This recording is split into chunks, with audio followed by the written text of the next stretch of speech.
Hello, my enchanted friends. This is Debbie Beach with Enchanted Forest Reiki Center, Spiritual Items and More, out of Las Vegas, Nevada.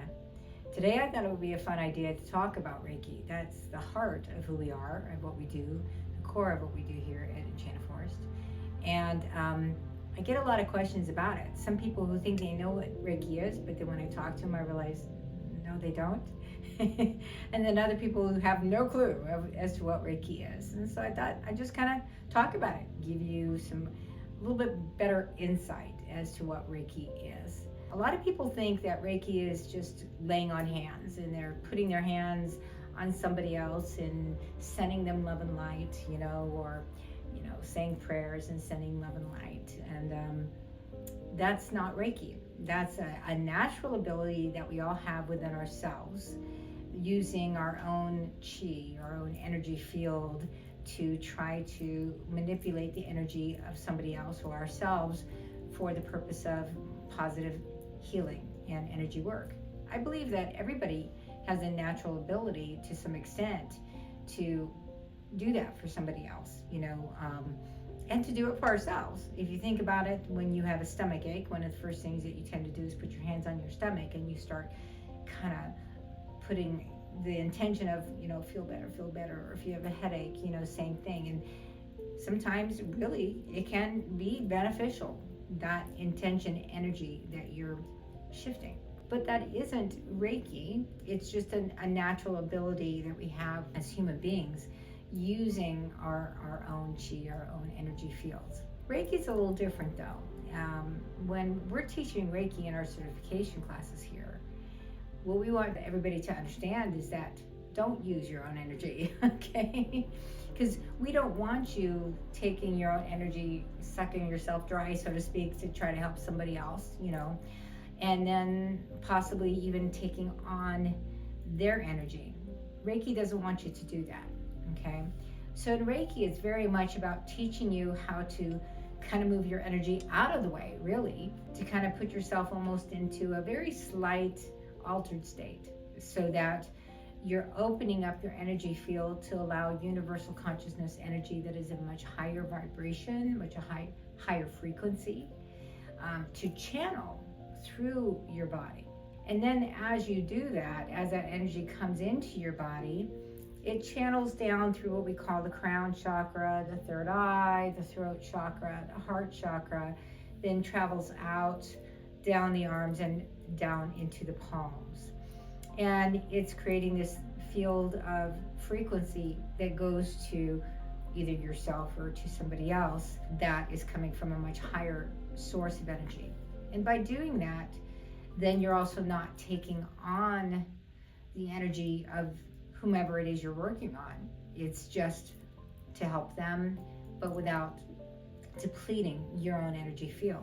Every student I have is going to receive that channeled energy differently, so as I explain to students, once you get attuned to Reiki, your way of receiving those energies, coming from source energy, is different. Students ask me, well, what am I supposed to feel, Debbie, after you attune me and after I learn these techniques? And my answer to that is, I don't know, because each person will be a little different as to how they receive the energy once they get attuned and once they start practicing. I consider myself to be what I call a feeler. So I can really feel the Reiki. My hands start to tingle, my hands start to get really hot. And that's a very common attribute, for somebody who's doing Reiki. But there's plenty of Reiki practitioners that doesn't happen, Instead, maybe they're having a very visual experience. Maybe they're even seeing colors that are emitting off of your body, and it's through visualization that they're kind of seeing the Reiki. Other people's auditory, where they can all of a sudden kind of like hear energy from source energy, what we call spiritual energy, guiding them, saying, put your hands here or put your hands there. Some people become what I call a human pendulum, as they're channeling Reiki, they're kind of like rocking and they kind of know where to put their hand based on when their body is still versus when their body's moving. Some people, it feels very magnetic, so they kind of know where to go, where it feels magnetically, the energy is being pulled, but it takes a lot of practice. One of the things in today's society that's been a little hard, to watch is how a lot of people are marketing themselves as teaching Reiki, and they're saying you can become a Reiki master over a weekend or things like that, and that's not true. That's not true at all. Reiki has stages. At our center, for instance, it would take you close to about a year minimum, to become a Reiki master, to get to what we consider master level. And realistically, I'm a Reiki master, but I don't think I'll ever master Reiki. I think I'll always be a student of Reiki. And I like that.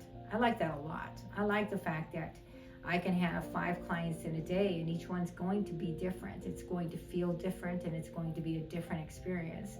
And through those differences on the clients, I'm learning. I'm learning more and more about these frequencies that I'm working with. I love the fact that Reiki doesn't have a limit to it. Reiki can work on you whether it's something physical. So I'll have customers that will come in because maybe they've been in a car accident and they're in a lot of pain in their back, or something like that. I have customers that come in because they're an emotional wreck. Maybe they just had a terrible breakup with a loved one and they're devastated. They've been with this person for years and now they broke up. I have people that come in because they have tremendous stress or anxiety, or because they can't get out of their head, and it's a lot about the mind. Other people who come in for Reiki sessions because they're trying to expand their consciousness and awaken. So there's no limit to Reiki because Reiki is source energy. And so that means whether it's something physical, whether it's something mental, emotional, or spiritual, there's a very good chance that Reiki could benefit you. What is Reiki? It is that universal consciousness energy that is being transferred through my body to you. My body is really just a conduit for that energy to travel through. But technically, I'm not the healer. The healer is the source energy that's coming through and the person who's receiving that energy. And what I mean by that is if somebody comes in for a Reiki session, but they're truly not ready to heal, chances are they're not going to see a whole lot of results.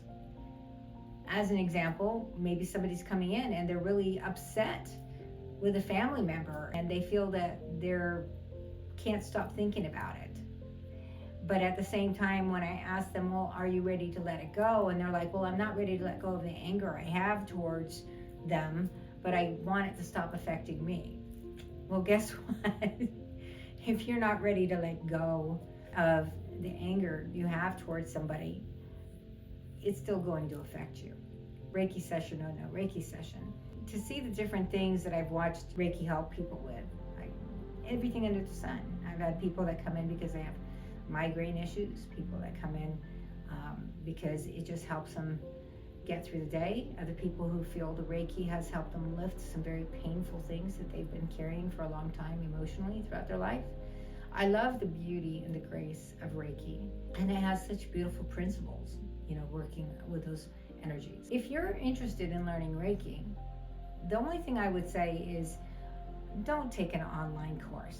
You're not going to learn through an online course. You're not going to get a proper attunement, which is the exchange from a master to student to open up your energy field. It's much more effective in person. Furthermore, once you get beyond that beginning level, Reiki is very much about practice. In classes like we do here, there's nothing that can replace hands-on practice with other students and other clients. And then, if you take a Reiki 2 class from me, look out, because you're going to have a lot of homework. And it's a lot of hands-on work, a lot of self-healing work, a lot of things that we expect you to do before we even want you in somebody else's energy field. If you're looking to become a master overnight, that's not Reiki. But if you're looking to practice and learn and grow, then take an authentic Reiki class in person. And they should be, many hours, if not days, worth of classes. A Reiki 1 class should be at least a 6, 7, 8-hour class. A Reiki 2 class should be at least a 7, 8, 9-hour class, if not more. A Reiki master class should be months and months and months down the road, and should realistically be at least about 25 hours of in-person learning, if not more. And anything less than that, chances are you are not getting the information you need. The style of Reiki we do here at Enchanted Forest Reiki, we actually have a few different styles, and a lot of people don't realize that there's a lot of different styles. My lineage comes from the Usui Reiki. A lot of people don't realize that Usui Reiki was not the original Reiki. There was about 3 other styles before Usui Reiki came out. Most people aren't familiar with the other original styles, that took place a little over 100 years ago. We'll have people who maybe originally trained in Usui Reiki, but then they kind of channeled different information and decided to create their own style. There's nothing wrong with that, but I am a big believer in learning some of the core basics, and Usui Reiki is definitely those core basics of Reiki before you go jumping into some of these offshoots of Reiki. Look into the Usui Reiki. That's getting about as authentic as you can get. Reiki has been life-changing for me. I grew up with a household where my parents were very much into energy work and working with spirit and doing all kinds of trying to help people heal. But Reiki was definitely next level. Taking authentic Reiki was next level. I've watched it change the lives of so many people.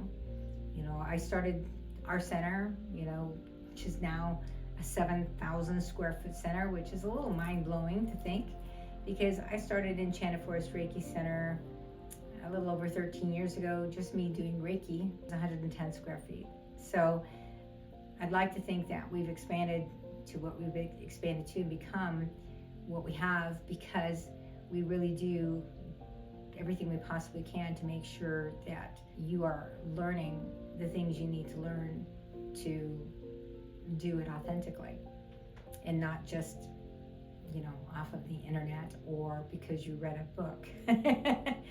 Reading a book doesn't make you a Reiki practitioner either. It really is something that you learn and should be learning in person and practicing with others to practice with. I'm sure there's maybe some questions that some of you might have, and obviously you can't ask them to me at the moment, but you can certainly reply back in our fields below. And if you have some other questions or comments, I'd love to hear back from you. It's hard to think off the top of my head all the things that people would want to know about Reiki. But again, in summarization, I don't feel that I can give somebody better Reiki than somebody else who is doing Reiki, as long as what they're doing is authentic Reiki, because we're both channeling it from source. Reiki is a beautiful gift from the universe that anybody can learn. You just have to be patient. And in today's world, people want it now. But with Reiki, it's worth it. It's worth it to practice and to take a genuine class and to study it. And it can change not only other people's lives, but your own. And a lot of times, even when we think that we're okay, it's amazing what Reiki can pull up, and you realize old wounds that needed to heal that you weren't aware of. So even if you're only learning Reiki for yourself, it can be a powerful tool to get you through your everyday issues that happen as part of life and put you into a much more peaceful state. There's some beautiful Reiki principles, and depending on which class you take, they might have the wording a little different, but the wording of the principles that I learned, I really do follow, which is: just for today, I will not worry. Just for today, I will not be angry. Just for today, I will be grateful for my many blessings. Just for today, I will be kind to my neighbors and every living thing. Just for today, I will be the best me that I can be. Just for today, I will be humble. And they're beautiful principles to live by. And you don't realize how much worry and anger depletes you, and how much gratitude and love raises your vibration. So I try to live by those principles as much as possible, and it can be life-changing. I hope you will consider learning Reiki and know that you are worthy. Have a blessed day.